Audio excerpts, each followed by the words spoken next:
This week in East Brunswick, parents and kids around town started making their back-to-school plans.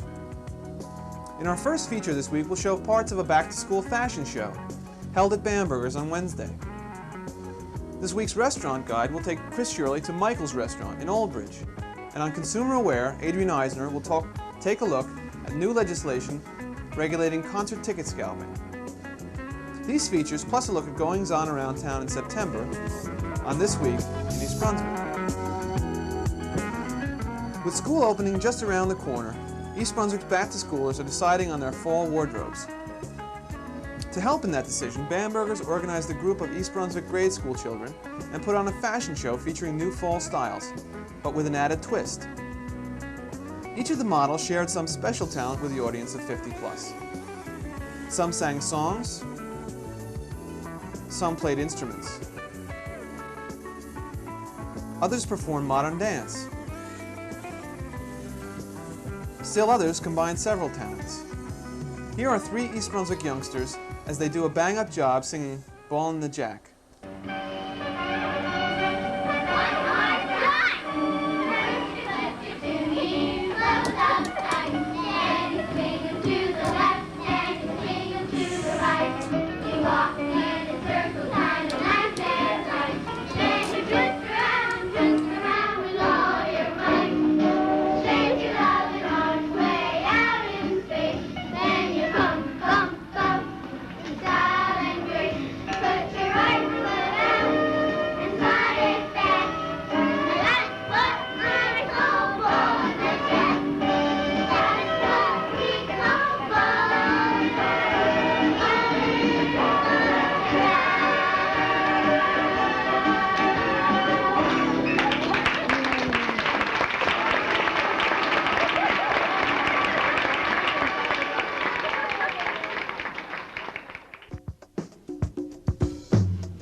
This Week in East Brunswick.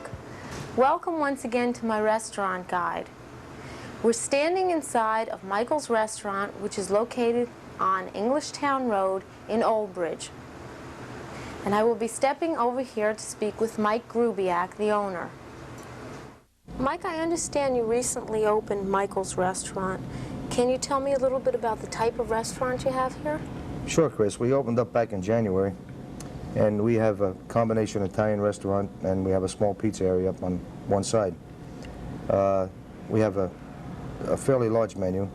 We have 20-some odd pasta dishes. Some of them are our own concoctions, some that we made up ourselves. Some are just your regular basic menu items. We make veal dishes, chicken dishes. We have an appetizer menu, and we have a dessert menu. So tell me a little bit about your background. What made you open up a restaurant business? Been in the business about a little over 7 years, and we started out small. We started out with a very small luncheonette, as a matter of fact, just down the street from here. And the reason, I guess, basically I like to cook. You know, I enjoy it. I enjoy good food. And like I said, we started out with a small luncheonette, and then we sold that and went into a bigger one, and now we're here, and eventually we hope to open up a banquet hall. This is what we're looking for, a place to hold weddings and cater large affairs. This is our ultimate aim, our ultimate goal. Mike, have you had any memorable experiences in the restaurant business? Well, Chris, I don't know about memorable experiences, but we do have a lot of joy out of doing something like this. For me, I think personal satisfaction, making a dish with a nice presentation, a good dish where the people are really, really satisfied, I think that gives me more joy rather than the type of people that I serve. You know, if the person is really, really satisfied with it, then I'm really, really happy. Mike, I see you have a wide variety of dishes to choose from. Maybe you'd like to briefly talk about them for me. Yes, Chris, we do. We have I think it's a good staple menu. We have We cover everything from hot and cold antipastos up to, we include even frog's legs. All our soups are homemade. We have a very large variety of pasta. We do about 8 or 9 different veal dishes, including veal francaise and a veal sorrentino. We even make a veal cordon bleu. We have a large variety of fish on the menu, which is scallops and filet of sole, right on down to shrimp scampi, and one of our own creations, shrimp primavera. And what does that consist of? Well, shrimp primavera is 3 or 4 different green vegetables sautéed in a butter, and we put in a little bit of shrimp, and we add some burgundy wine, some heavy cream, and we mix it together and let it simmer for a bit, and then we pour that over a nice linguine, and you have yourself an excellent dish. Mike does most of the cooking here, and he'd like to prepare for us today a dish known as the King's Chicken Dish, which is chicken del rey. So would you please describe for me how this dish is prepared? Sure. What we do first is we take a frying pan, and we take a little bit of butter, and we melt it in the bottom of the pan. And we take the boneless breasts of chickens, and we dredge them in flour, and we saute them in butter. It takes about, I'd say 2 to 3 minutes on either side, on each side. And then we take the yolk of 1 egg and some heavy cream and some Parmesan cheese, and we mix it together and make a cream sauce out of it. Then we take a little bit of white wine and we add it to the chicken, and then we pour the cream sauce over the top with a little bit more grated cheese, and we let that saute until the chicken is done. Then we take the chicken pieces out and we place them on a plate, and we pour the cream sauce over the top, and we garnish it with walnuts, and we add a little bit of broccoli to the plate for color. And that's your King's Chicken Dish. So Mike, what type of wine would you suggest that someone bring with them if they were ordering this dish? Well, depending on whether you would like a red wine or a white wine. If you prefer a red wine, you can take a nice Chianti. Or if you like a white wine, you can use a Verdicchio, which is a nice dry white wine, very pleasant tasting. And either one will complement the dish. Is there anything else that you would like to say about your restaurant? Only that we're open from 11 in the morning until 10 at night, and on the weekends till 11. And our dining room seats approximately 100 people, and we'll be glad to have you for dinner. Do you cater to banquets? We use our room for special small banquets, such as showers and things like that. We accommodate up to about 75 people that way. I'd like to thank Mike Rubiak and Michael's Restaurant, and I'm Chris Shirley for This Week in East Brunswick. And until we see you next time, good dining.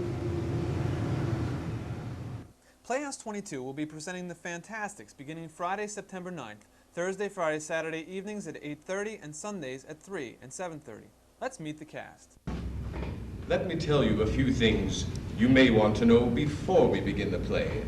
First of all, the characters. A boy, a girl, 2 fathers,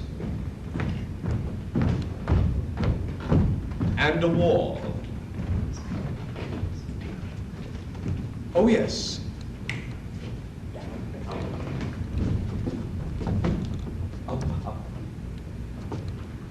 Lel, how would I? And lots of songs. I'd like to swim in a clear blue stream where the water is icy cold. Then go to town in a golden gown and have my fortune told. Just once, just once before I'm old.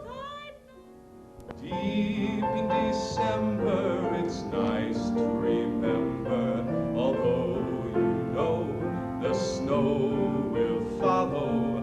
Deep in December, it's nice to remember, without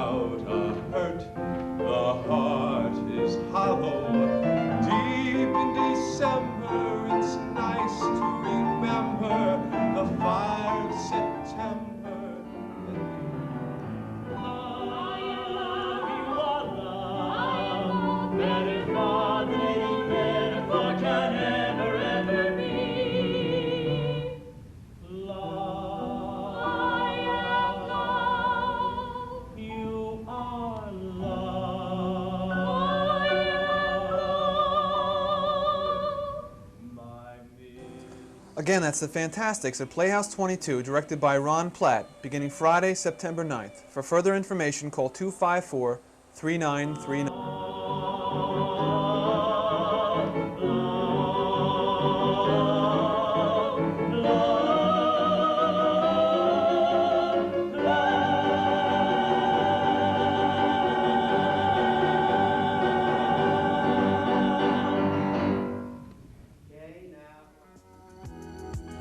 An elegant collection of antique and classic automobiles will be on display at the 21st Annual Antique Auto Festival, Sunday, September 11th at the Middlesex County Fairgrounds, Cranberry Road in East Brunswick. The show is presented by the East Brunswick Kiwanis Club in conjunction with the Old Timers Auto Club. Showtime will be from noon to 4 p.m. Approximately 325 cars, ranging from coupes, limousines, fire engines, touring cars, pickup trucks, and the like, will cover a wide range of years and models and will exemplify thousands of man-hours of meticulous restoration. Plus, every year there are some surprise entries on the day of the show. Come out and enjoy the 21st Annual Antique Auto Festival, Sunday, September 11th. Channel 8 is proud to announce a new addition to its fall lineup. Let's Talk Health with Ken Shalhoub will feature a variety of health-related topics. In the first show, September 6th at 7:30, nutritionist Carol Savage will discuss nutrition, facts and fiction. Also, starting Wednesday, September 7th at 3 o'clock, Children's Story Hours will be hosted by the TLCs. A group of 13, 14, and 15-year-olds volunteering at the library this summer, they spent many weeks preparing and taping these special Storytime segments. For more Storytime programs, call the Children's Department at 390-6789 or ask at the Children's Reference Desk. We hope you enjoy the stories. Hello, I'm Adrienne Eisner of the East Brunswick Consumer Affairs Office. Welcome to Consumer Aware. Many of us have experienced a situation where we have wanted to purchase tickets to a theatrical production, concert, or sports event, only to find that the only tickets that were available were through a ticket scalper, an individual who charges exorbitant amounts for these tickets. However, as of August 11, 1983, this is no longer the case in the state of New Jersey. A recently enacted law prohibits any individual from ticket scalping. A person may not engage in the business of reselling tickets for places of entertainment in the state of New Jersey without obtaining a license issued by the New Jersey Division of Consumer Affairs and maintaining a bona fide place of business located in the state of New Jersey. Ticket scalping was a problem that affected not only people who bought tickets at very high prices, but also those who were deprived of the opportunity of obtaining tickets because they were removed from the market by the ticket scalpers. Licensed ticket agents will offer tickets for shows at a $3 commission for less expensive tickets, those selling for $15 or less, and at a commission of 20% for higher priced tickets. Tickets will be sold only at a place of business that is licensed by the New Jersey Division of Consumer Affairs. Every ticket purchaser must be given a receipt which indicates the amount of money paid, the amount of commission that was charged, the event, and the location of the event. The ticket seller is required to keep a copy of this receipt. The seller is permitted to advertise only concerts that are scheduled to occur on a particular date and at a specific place of entertainment. He or she cannot offer or give anything of value to an employee of a place of entertainment in exchange for or as an inducement to special treatment with respect to obtaining tickets.